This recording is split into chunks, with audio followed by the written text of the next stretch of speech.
tiba-tiba kuduku berdiri tentang kejadian yang di lorong itu tengah malam, ada gangguan-gangguan atau apa. Mungkin saya terbawa itu. Saya jalan beberapa meter. Tiba-tiba saya lewat di Pantai Losari. Di Pantai Losari itu pas di antara rumah sakit. Saya rasa motor saya itu tiba-tiba pelan-pelan stop. Dia stop. Jadi, kenapa tiba-tiba motorku stop? Kayaknya ada yang ngintip, Kak. Ngeri. Kayak ada yang ngintip, Kak. Sore. Tapi perasaanku karena saya balik-balik ke sana, tidak ada yang ngintip. Saya ekor-ekor mata aku melihat bahwa ada.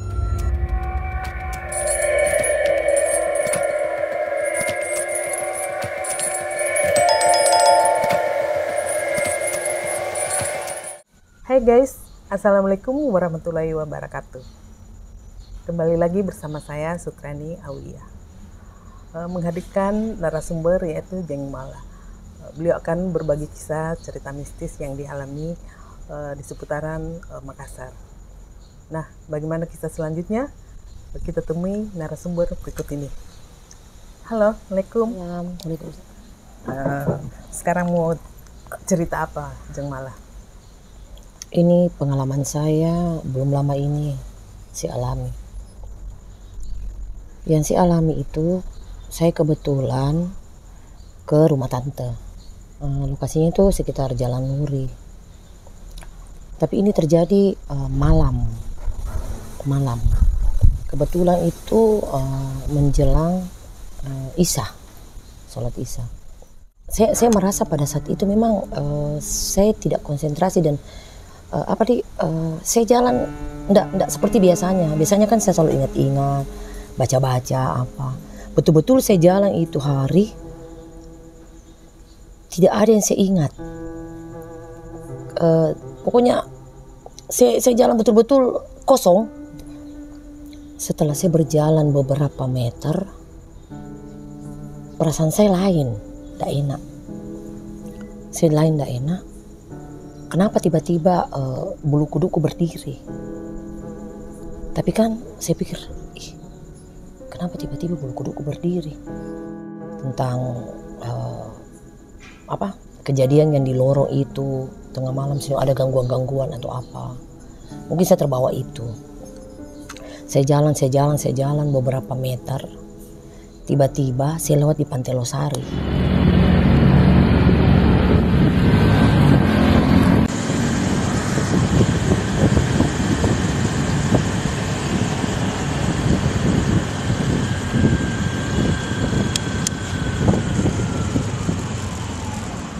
Di antara rumah sakit, saya rasa motor saya itu tiba-tiba pelan-pelan stop. Dia stop. Tapi kenapa tiba-tiba motorku stop? Jadi saya kasih turun kakiku. Setelah saya kasih turun kakiku, saya pikir kayaknya seperti kenapa terem sendiri, terem. Setelah terem, langsung kayaknya bang motorku seperti bilang kalau ada orang itu kan pasti dia trek begini. Terasa kayak turun. Tapi saya pikir sunyi, tidak mungkin lah ada orang. Masa juga orang mau naik di motor tidak izin. Oke, saya lanjut jalan. Tapi saya tidak menghadap ke belakang, enggak. Saya cuma jalan. Sepanjang jalan saya jalan. Kenapa tiba-tiba berlahan tambah berat? Saya rasa beban. Saya seperti ini, kurasa ada orang tapi saya masih jalan. Sepantar pantai Losari saya jalan. Setelah mendekati itu panorama antara Mutar Lutfi dengan itu, tiba-tiba kayak ada berkelebat itu rambut di pipiku. Saya rasa rambut. Kaget. Nah, setelah saya lewat di depan panorama, masih sekitar Pantai Losari, panorama, tiba-tiba saya rasa ada sesuatu yang kena pipiku. Kayak rambut, kayak tiba-tiba ada rambut gitu, ujung-ujung rambut. Saya kaget. karena saya pikir saya sendiri. Dan rambutku kan saya pakai jilbab.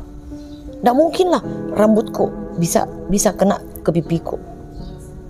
Jadi sempat saya tanganku satu pegang motor, satu merisa. Enggak deh. Tapi perasaan ada rambut. Perjalanan begitu berat, motorku berat. Saya rasa itu bumpernya kayak itu. Saya rasa bilang memang ada orang saya gonceng.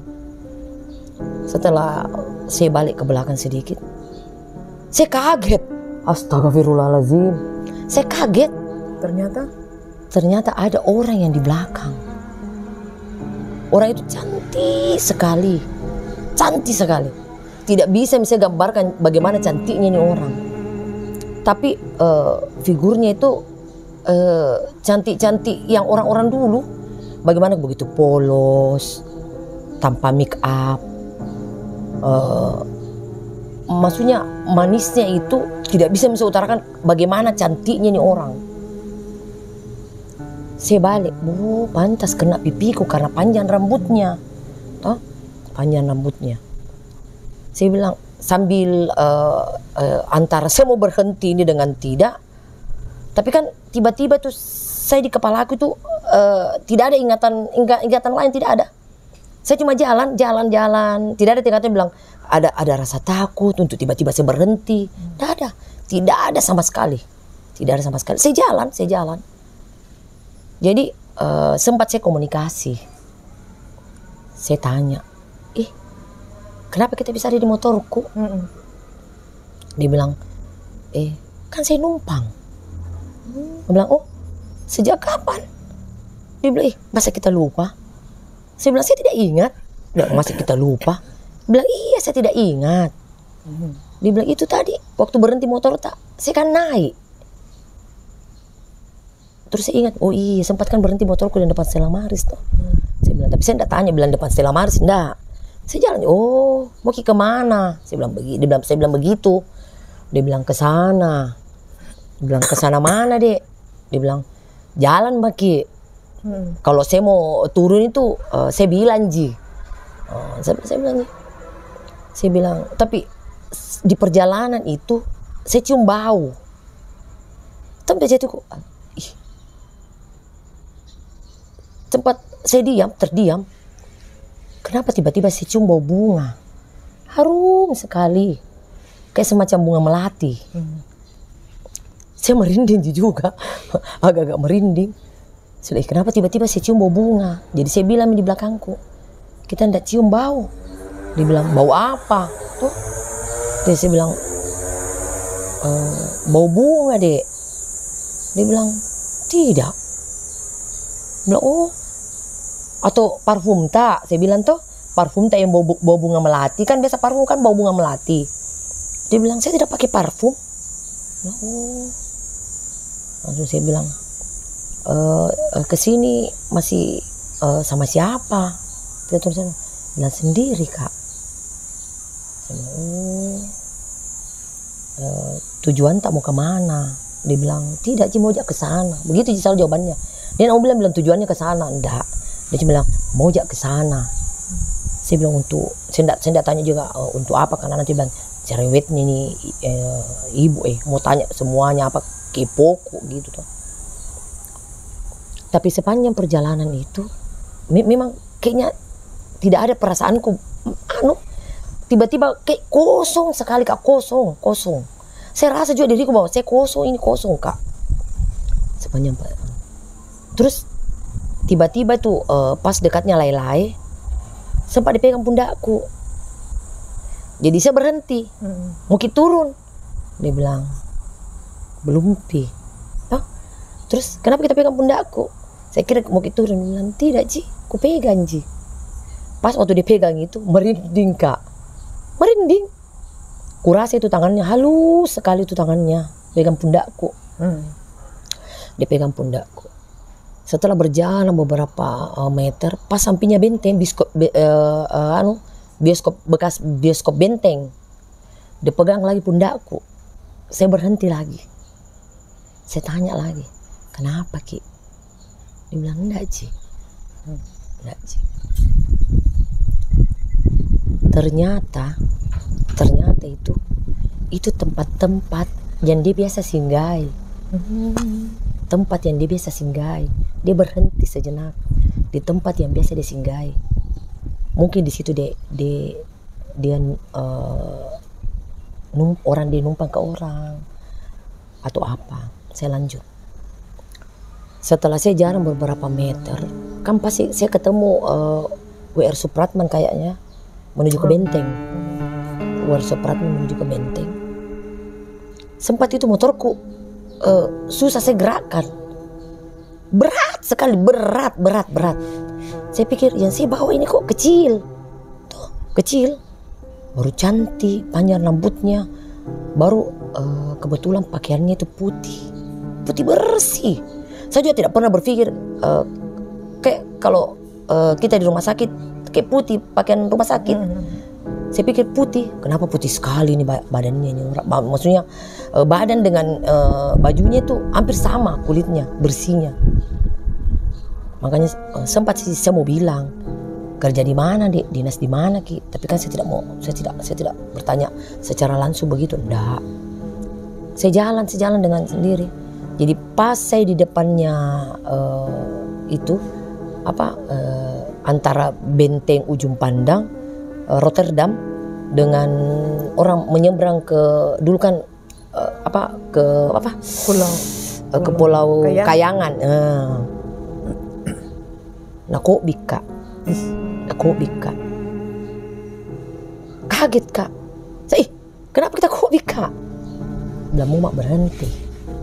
Oh kita mau turun. Dibilang iya. Turun nih. Dia turun pelan-pelan. Saya balik nih sama dia. Oke kemana? Dia tunjuk itu masuk Benteng. Muka ke dalam. Kenapa kita mau ke dalam? Nah tidak ada orang di dalam kalau malam. Dia bilang tidak Ji. Di sana Kak tinggal di dalam. Maksudnya kita tinggal di dalam. Dia bilang iya di dalam. Oh perasaan itu saya tidak ada yang tinggal di dalam. Dia bilang iya ada rumah aku di dalam. Oh ada rumah di dalam. Iya. Sebenarnya lama makin tinggal. Dia cuma mengangguk. Begitu. Jadi setelah saya balik begini, saya mau motorku, saya balik, hilang. Merinding Kak lagi. Setelah dia hilang. Tapi saya balik, tidak ada orang. Hanya jauh di sana itu ada security berdiri. Tahu ada security berdiri. Sebenarnya saya mau tanya itu security tapi masih takut Kak. Ada muncul merasa takutku. Kenapa tiba-tiba ini orang berdiri di situ? Maksudnya hilang di situ. Terus dia bilang rumahnya di dalam. Nah setahu saya itu di Benteng Ujung Pandang itu sekarang tidak ada orang tinggal di dalam kecuali security atau Kak ada tamu yang mungkin. Tapi orang yang tinggal di situ tidak ada. Dan tiba-tiba ini orang menghilang. Tidak, karena berdiri terus itu bulu kuduku, tidak sampai berapa menit, saya bucu itu motorku, saya tidak tahu berhitung apa itu, tiba-tiba saya bucu itu motorku karena takut pulang. Langsung saya bilang astagfirullah, bukan ini orang sembarang yang saya bawa, bukan orang sembarang yang saya bawa. Tiba Kak di rumah, dengan muka pucatku apa begitu, sempat jadi tanya orang di rumah, kenapa kok? Kenapa begitu mukamu? Kayak rasa takut begitu. Saya duduk diam di kursi. Ditanya Kak, kenapa kok? Jadi sempat jadi sajikan air putih saya minum. Baru saya bilang, enggak Ji, tadi kayaknya saya bawa orang di depannya Benteng. Tuh, di depannya Benteng. Tapi tiba-tiba itu orang hilang depan Benteng. Dia bilang, biasanya itu dulu, tapi itu dulu dia bilang, itu kan dulu ada itu setan yang namanya Sumiati. Tapi kan sekarang itu kayaknya kita antara percaya dengan tidak, itu kan kalau begitu masa ada mitos. Iya, masa ada begituan sekarang. Tuh. Terus dia bilang orang di rumah baca-baca maki dulu. Tuh. Sempat saya baca-baca sambil istighfar, sambil saya baca-baca apa yang saya tahu saya baca-baca. Tapi di hatiku tuh penasaran. Saya penasaran. Kenapa tiba-tiba antara takut dengan rasa penasaran. Menjelang pagi, saya lanjut. Mbak Ani, menjelang pagi itu, karena saking penasaranku itu, setelah selesai aktivitas apa semua pekerjaanku, saya kembali ke benteng. Karena penasaran, saya kembali ke benteng. Kebetulan di benteng itu lagi sunyi, ada security duduk. Saya tanya, Pak, yang security yang tadi malam itu menjaga, tidak ada Pak. Bilang pulang nih tadi pagi, jaga malam. Terus jam berapa kira-kira dia muncul? Dia bilang biasanya tuh sore ada mi, karena kebetulan ada rapat di dalam, jadi sore ada mi. Jam berapa Pak? Asal jangan malam Pak. Dan tidak Ji, karena ada rapat ini jam-jam 4 ada mi. Penasaran Kak? Iya Pak Den Pak, sebentar saya datang. Kenapa Kak ditanya? Kenapa Kak? Enggak Ji, cuma mau tanya-tanya gitu kan. Sudah mi, bla bla bla itu saya pulang ke rumah. Setelah menuju jam 4 sore, saya ke sana mi. Saya tanya itu Bapak, bisa saya ketemu yang jaga malam kemarin? Kenapa Kak? Dia penasaran tak? Saya bilang tidak Ji Pak, ada yang saya mau tanyakan. Bilang oh iya tunggu bisa panggilkan, karena kebetulan dia mau rapat. Saya bilang oh iya makasih Pak Den Pak. Saya duduk mi di tempat security-nya, duduk di situ. Saya lihat sepanjang benteng begini. Saya lihat. Kayaknya saya rasa kayaknya ada yang ngintip Kak. Ngeri. Kayak ada yang ngintip Kak. Sore.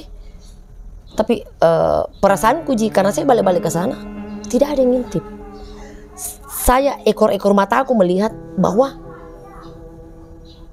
ada yang intip Kak.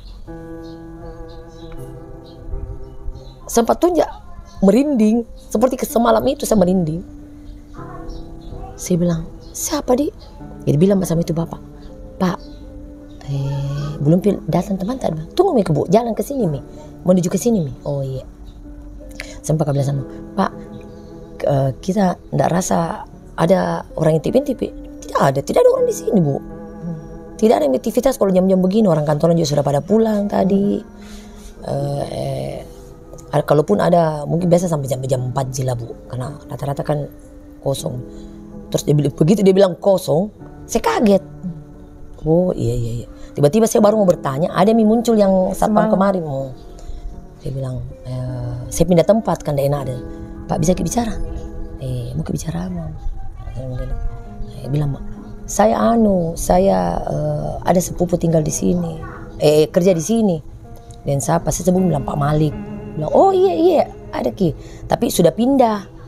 Saya bilang, oh iya dia pindah di Pak di Alauddin, di perpustakaan. Dia bilang iya. Sudah mi, bisa Ki duduk di situ Pak. Maksudnya supaya enak Ki ngomong sama saya, karena nanti tidak mau apa, mau bicara sama saya, ada apa tuh. Jadi saya sebut Ki, ada sepupu yang namanya Malik. Duduk mak cerita bang, di situ bisa cerita Pak. Iya duduk. Kenapa ini tiba-tiba saya merasa ada orang intip Kak. Ada kayaknya sepasang mata yang intip Kak. Ada. Jadi saya duduk nih.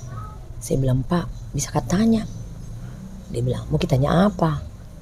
Bilang tadi malam jaga Ki Dia bilang oh iya saya. Kita itu yang berdiri tadi malam main dia bilang, iya saya. Kita ndak lihat Kak lewat Pak. Dia bilang banyak orang lewat. Dia bilang banyak orang lewat, saya ndak terlalu perhatikan. Dia bilang saya lewat di sini tadi malam, sekitar Isa. Dia bilang oh saya udah perhatikan. Bilang ini ada yang saya gonceng Pak. Dia bilang gonceng? Dia bilang iya. Kemarin itu ada yang masuk Pak. Dia bilang tidak ada. Selama saya jaga itu malam tidak ada orang masuk. Dia bilang begitu, tidak ada Ji, saya Ji sampai pagi. Kaget Kak. Dia bilang kenapa Ki? Dia bilang kenapa Ki? Kenapa Ki kaget Bu? Saya bilang kaget Kak Pak, karena ada si antar orang.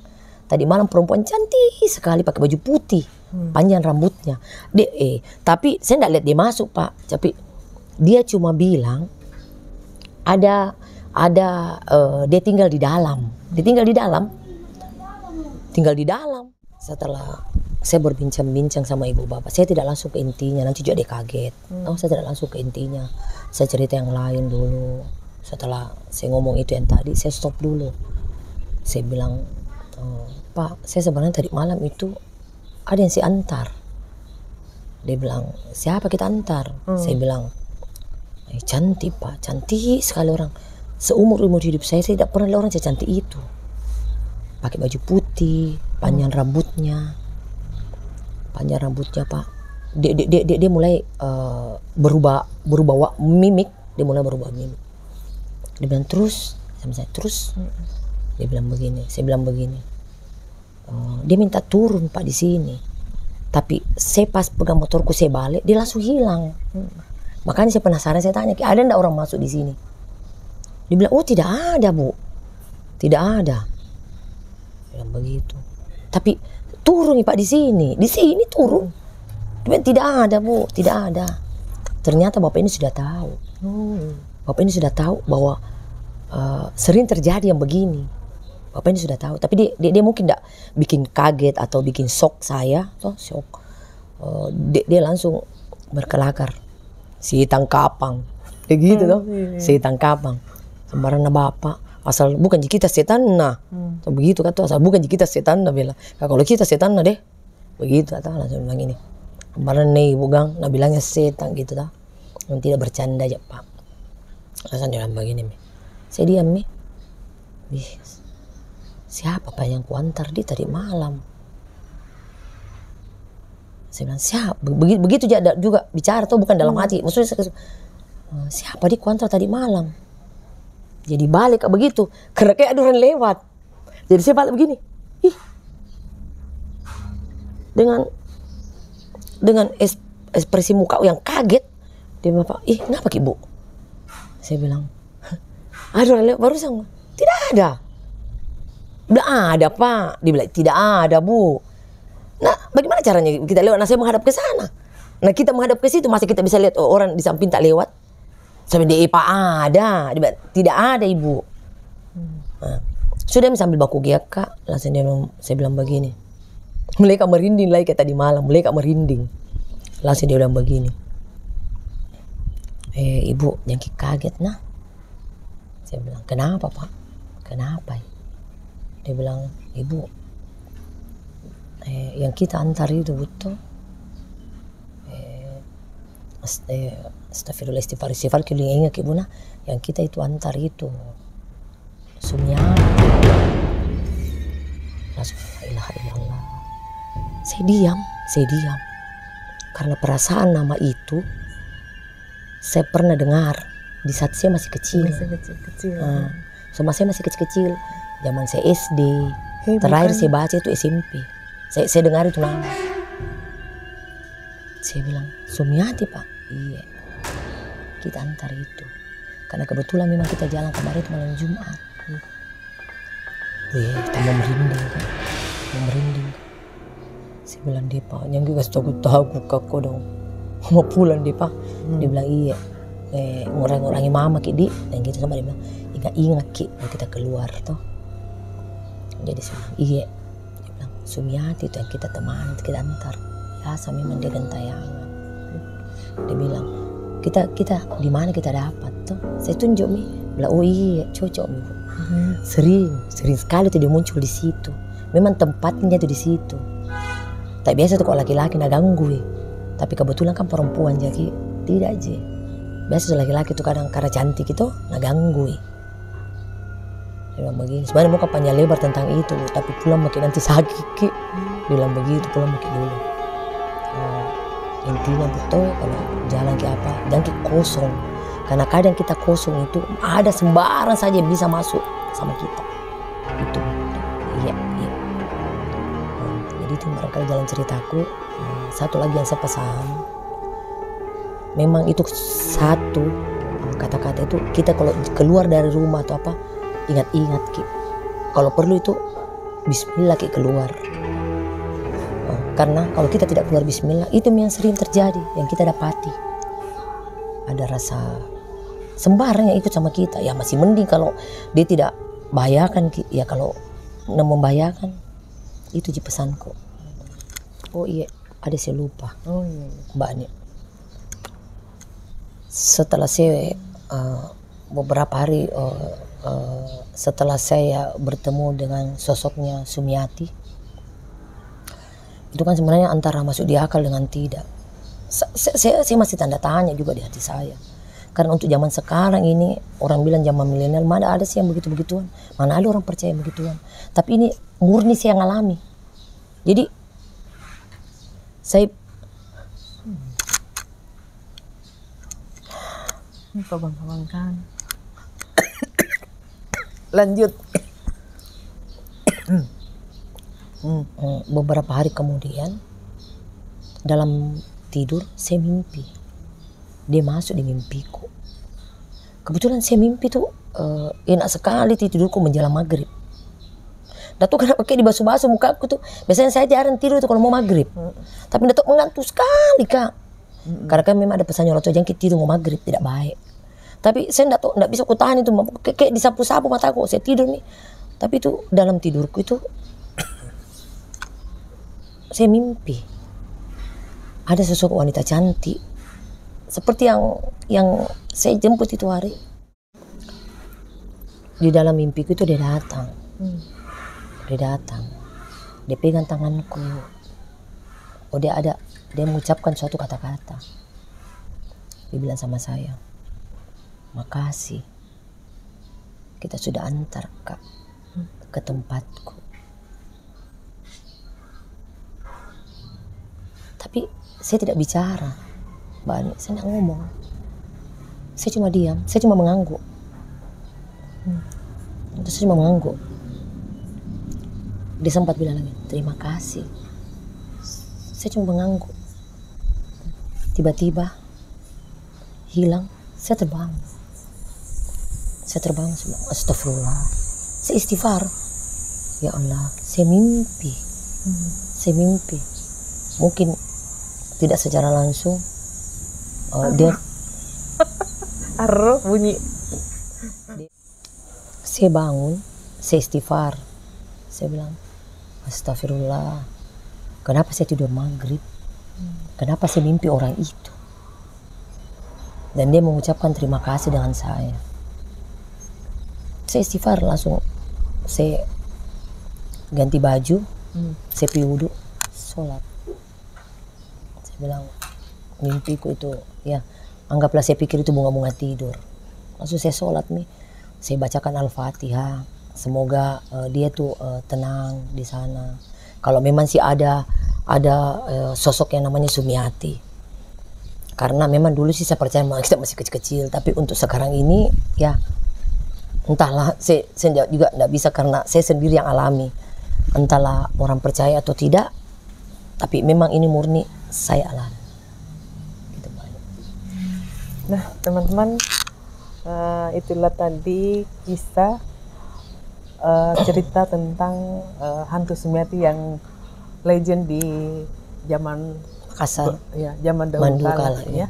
Sekarang dia muncul lagi, mengganggu dan berinteraksi dengan Jeng Mala.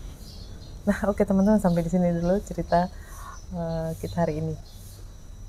Jangan lupa di subscribe, like, komen, dan share. Assalamualaikum warahmatullahi wabarakatuh. Waalaikumsalam warahmatullahi wabarakatuh.